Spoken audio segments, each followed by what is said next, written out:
Hello, we are going to do an exercise with instrument landing today. So I have an aircraft set up on the ground at California Redwood Coast Humboldt Regional Airport. So if we have a look on the map, we can see it here.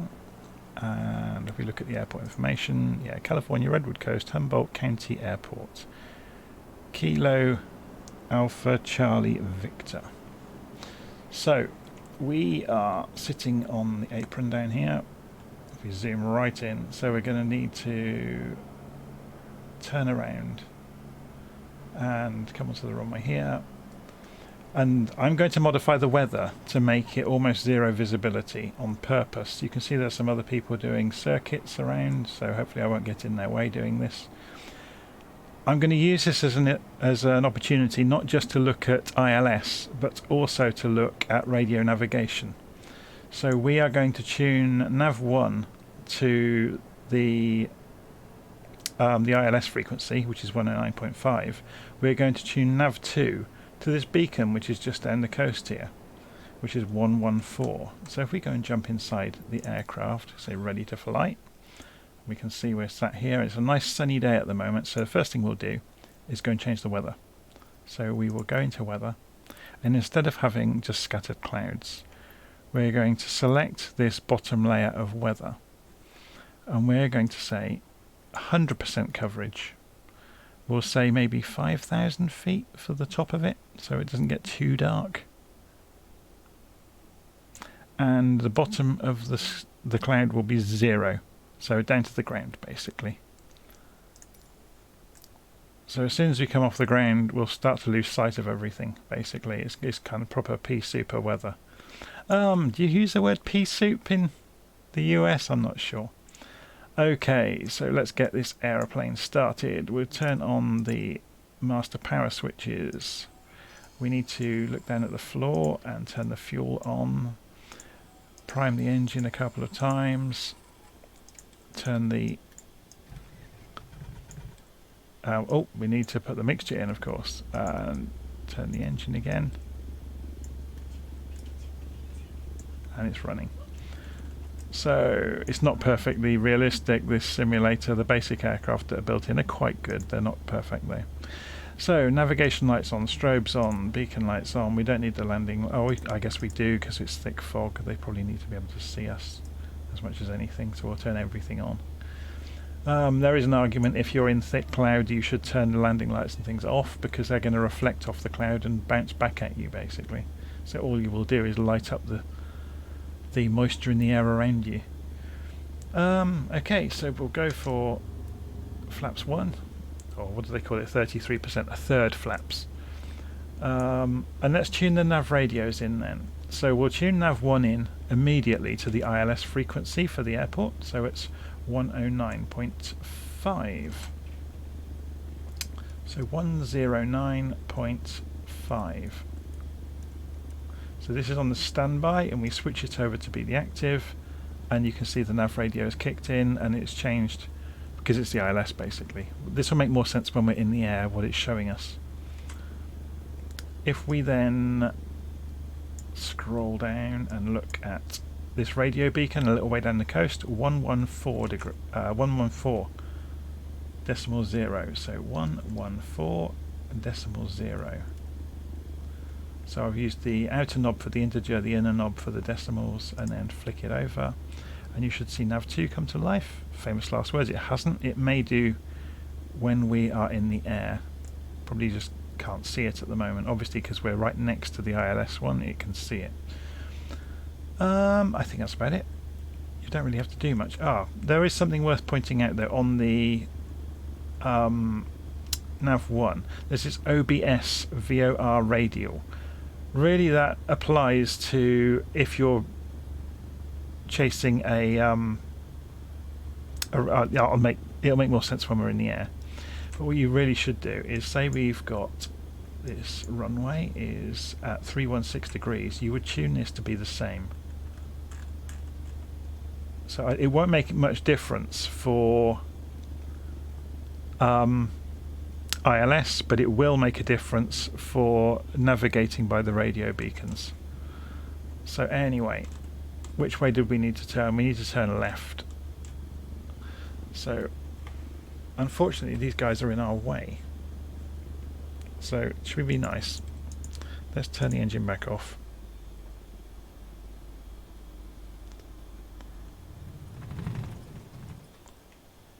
And then, seeing as they're standing right in our way, we will go and ask. Can we actually ask them? Is it interesting? There's no ground services.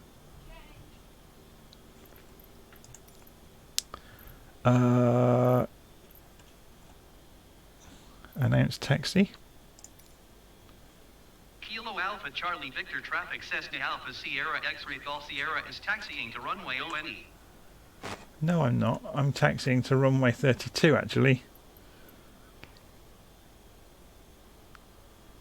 Interesting. Select runway for takeoff. I want runway 32. And then it doesn't do an announcement. Well, that's a bit rubbish, isn't it? Okay, I'm going to completely ignore that. Kilo Alpha Charlie Victor traffic Hawk Valley 76641 miles southeast inbound ILS runway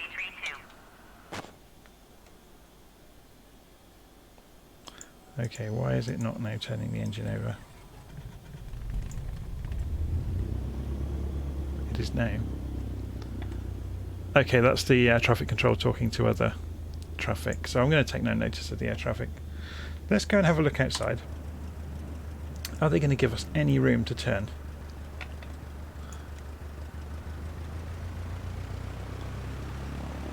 Seeing as I can't tell them to get out of my way.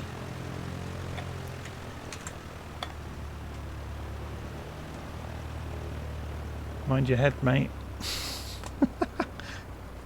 Okay, we made it. That's a bit annoying, isn't it? It's a bit of a glitch in the game, I guess.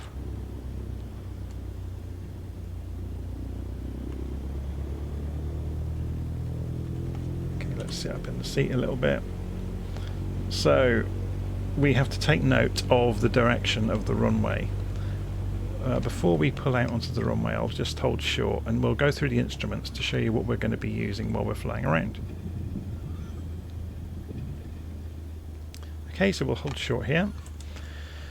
This is your airspeed, indicated airspeed. So there's a probe on the front of the airplane. It's on the wing actually on a Cessna.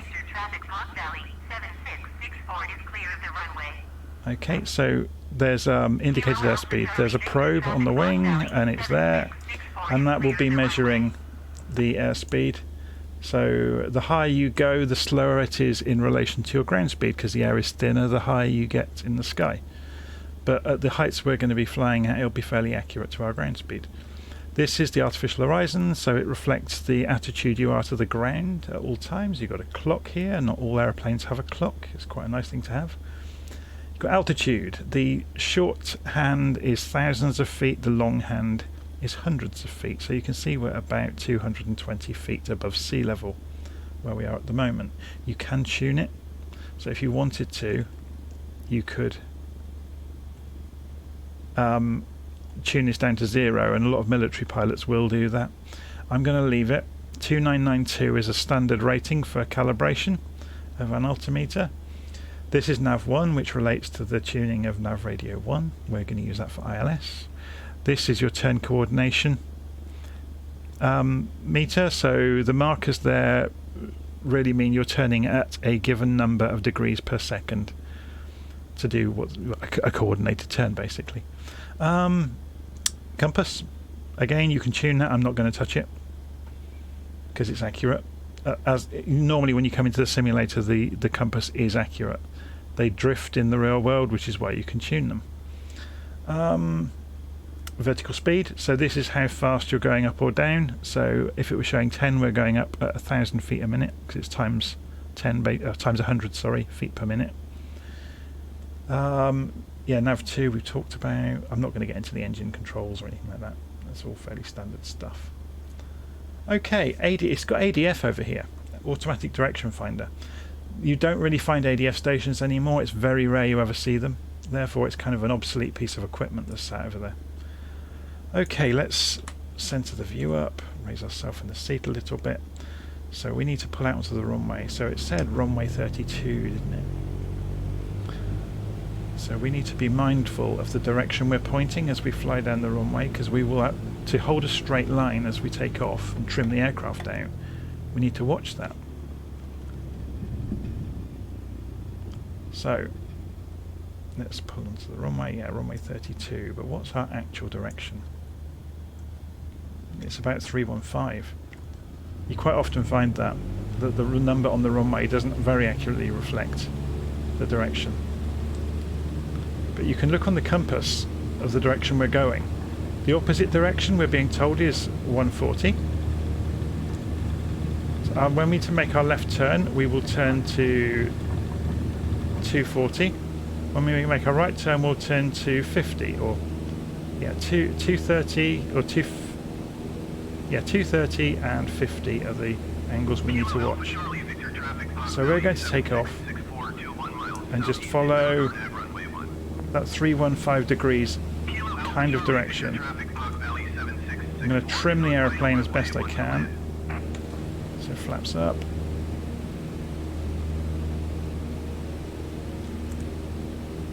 I'm going to try and get the plane to be fairly stable. Okay, so I've let go of the controls and it's still drifting slightly left, so yeah, we've turned ever so slightly, so let's go back to 315. That's the torque of the engine basically pulling the aeroplane round. You end up having to bank slightly to one direction all the time. Okay, it might be crosswind as well actually. So if we look, we are descending. So I'm pulling it up to climb out. We're going to 1,000 feet. We're drifting left. This is going to look like a snake's trail across the little nav map when I go and look at it. So as soon as I get this fairly level, let's go and have a look and see what we're doing. So if I log out, yeah, we can see we are leaving the airport. You can see where we deviated left and then straightened back up. So we are going to turn left 90 degrees. So we're going to turn left until we get to 240. So we're watching the turn coordination meter. We're also watching the vertical speed.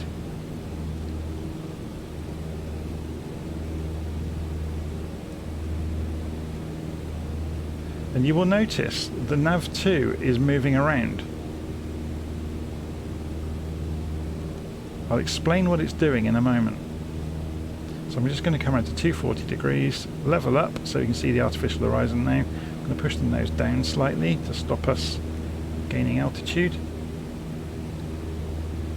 So you can see I'm going to need to trim the nose down slightly because as soon as I let go, the airplane started to go nose up all on its own. So I'm slowly trimming it. So we're not going up or down too markedly. I think that's the term to use. So we're travelling 90 degrees from our original course. I'm just going to trim left slightly on the ailerons because it's starting to roll left. There must be some wind around. So let's have a look at the map. We're going roughly 90 degrees from our takeoff direction.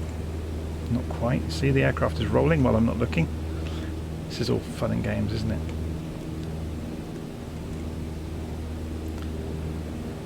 Okay, so now we're flying strain level. I'll have to keep half an eye on that. We'll have a look at nav2. So we can turn this OBS knob, which stands for Omni Bearing Selector. And if we rotate it, you'll see the needle moves. Yeah? If I go all the way around,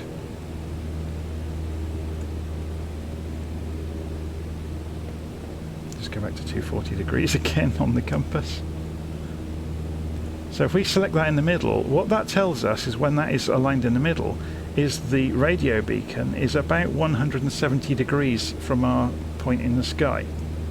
So let's have a look. If we zoom out and we did a right click on here, measure distance down to, let me center this up, right click, measure distance to here, 170 degrees, which is about what we said.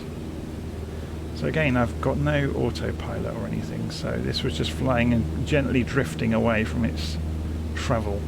So what I'm going to do, so basically if you have a picture in your head of where you are and you have some radio beacons nearby, you can tune the nav radios in and find out what your bearing is to each radio beacon. by tuning the OBS knobs. Does that make sense? So you can find out by tuning this in what angle it is from you. So we're still at 170 degrees because it's some distance away. But you can then use several radio beacons to triangulate, and you could draw on a chart, for example, and figure out where you are over the map. So we're going to turn left again to 150 degrees. We're up at 3,000 feet now, by the way, and slowly descending. So we have to be careful. I went a bit too steep there. So 150 degrees coming up. We can't see anything out of the cockpit. So we should now be going, we'll go a little bit more, so 140 degrees. We should be going the opposite direction than we took off. So I'm levelling up. Kilo Alpha Charlie, Victor traffic, generic November Niner, 12 Mike Foxtrot is on base runway 1. We're just under 3,000 feet. And you can see we are now travelling the opposite direction than we took off. So once we get back down here somewhere, I will turn left again. So as we're coming back down, I'm going to reduce the throttle, which will cause the nose to drop naturally because we're reducing the amount of lift. You can see the attitude indicator, the vertical speed is dropping. So, and again the aeroplane, because the torque changed, it changed direction all on its own, it started to roll. So it is all about balancing forces basically with a fully manual aeroplane.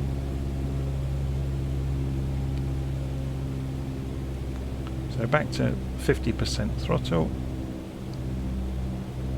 Keep an eye on the altitude because we're dropping down. Try not to do it too steeply. Come back to bound to about 2,000 feet should be good for when we come back into the ILS for this. So we're looking for 140 degrees on the compass, 2,500 feet on the altitude.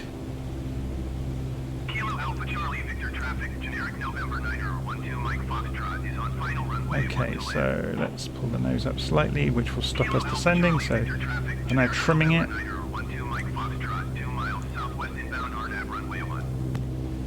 We've drifted left slightly. Sudden gust of wind pushed us sideways.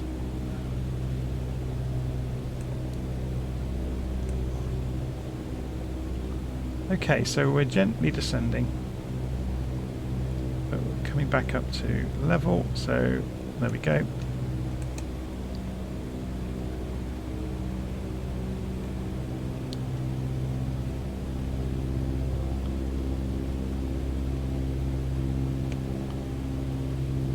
So let's go and have a look at the map while that's happening. So we are flying the downwind leg essentially of the circuit. We're doing a massive circuit on purpose, so to give us time to explain things. Again, we could go and retune this nav radio. When it sits in the middle, it will be telling us what direction it is. So 175 degrees ish. If you think about 180, south is 180, and it's halfway through there. So yeah, it's about 175 magnetic. So we can test that on here, measure distance, 175 degrees. So how high are we? We're still at 2,300 feet. And we've drifted again. We're now 160 degrees. That's the wind pushing the tailplane around basically. So I'm just having to keep an eye on that all the time. Kilo Alpha Charlie Victor traffic, generic November Niner, 12 Mike Foxtrot, 20 miles, north inbound RNAV runway Omni. So we will come out to about here and then come in and join the ILS. What we will find is when we fly across the ILS, the needle will start to move and we can make our turn immediately that happens. We have to form a picture in our head that the runway is 320 degrees away from us because we're coming in on runway 32. So if we form that picture in our head, we can moderate our direction on the compass, which again we're being blown around again, look. We can moderate our direction on the compass in relation to the direction of the runway.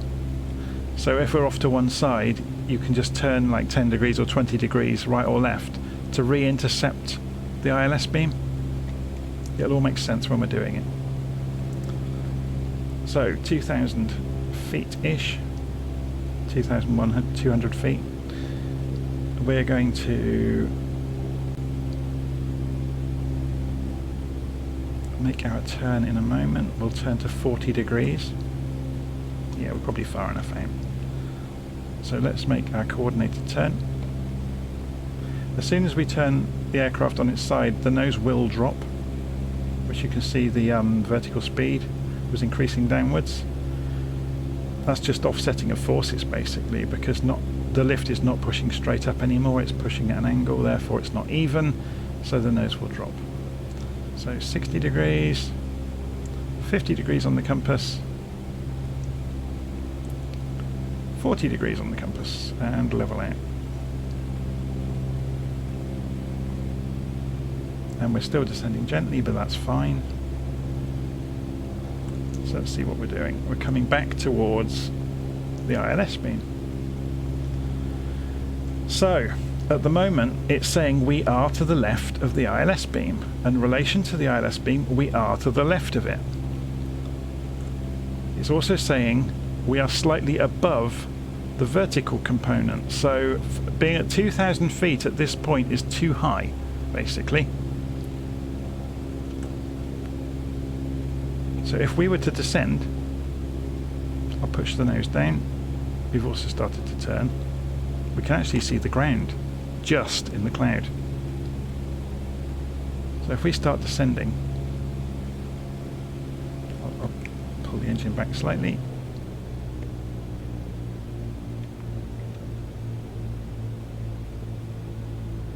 You should see the vertical line raise, because it will become closer and closer to us being at the correct height for the ILS. You can see it's gently raising. So if I pull the nose up now and level out, we're at the correct height, but we're to the left of the beam, which is absolutely correct. If you were approaching, we are to the left of the direction of the runway.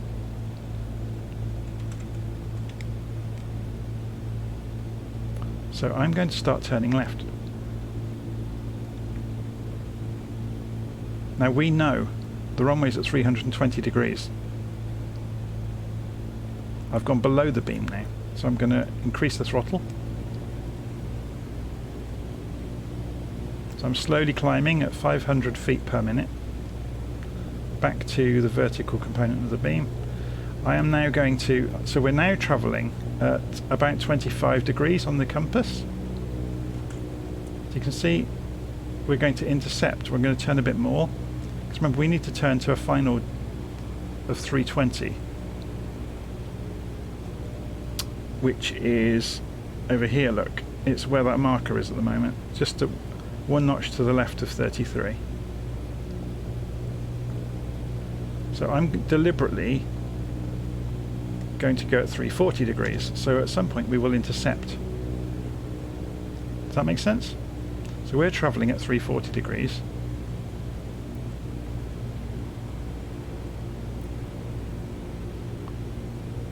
We're slightly above the beam.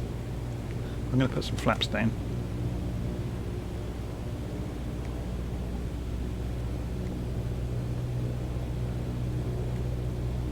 So let's push the nose down a little bit. Let's have a look at the map. So we should intercept. The vertical needle on nav 1 should start to move. And here it comes. So we're significantly high now. So I've turned right a bit to intercept a little bit. So let's get nose down to recapture the vertical part. So you're aiming kind of for an invisible line through the sky that leads to the runway. So let's turn left now to 320. And look what's right in front of us. The lights of the runway are coming out of the gloom. Smack bang in front of us. So we are too high.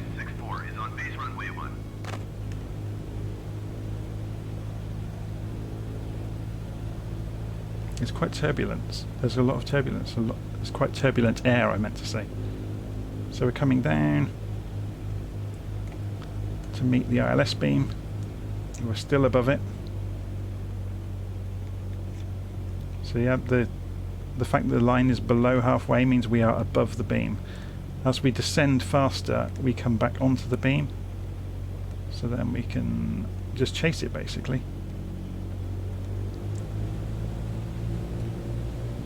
So raise the engine. Now I'm not descending so quickly to maintain airspeed. So I can basically not look outside, I can just follow the ILS beam. So you can see we're getting too high. We're going to the left of the beam, so we turn right.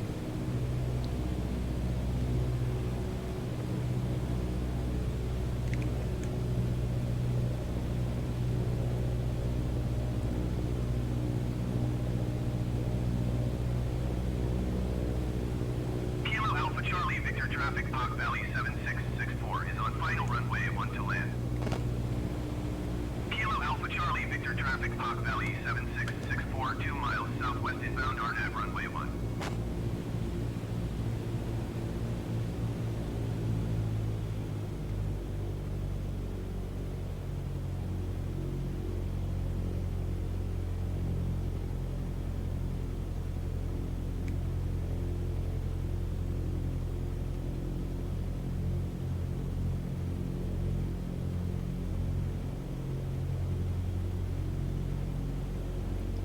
So again, it's just a case of being calm and methodical, and doing things one thing at a time.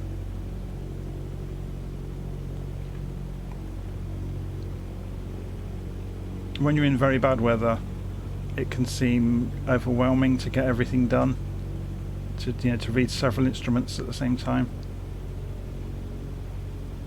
and to react to them accurately. Yeah, you can see we've got a little bit of a crosswind.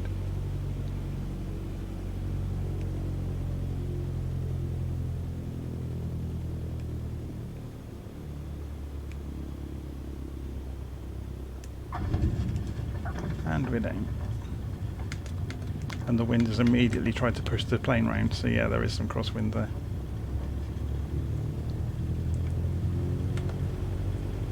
So let's get off the active runway.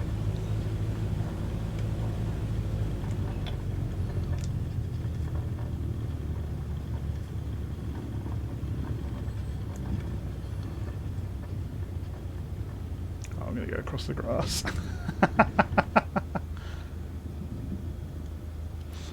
But there you go, a quick demonstration of ILS and radio navigation. So again, that was very compressed. Normally you would be flying, you may even be flying with autopilot, and then you get more time to really look at the charts and tune radio beacons in and triangulate and figure out where you are. Okay, I'm going to end the video there.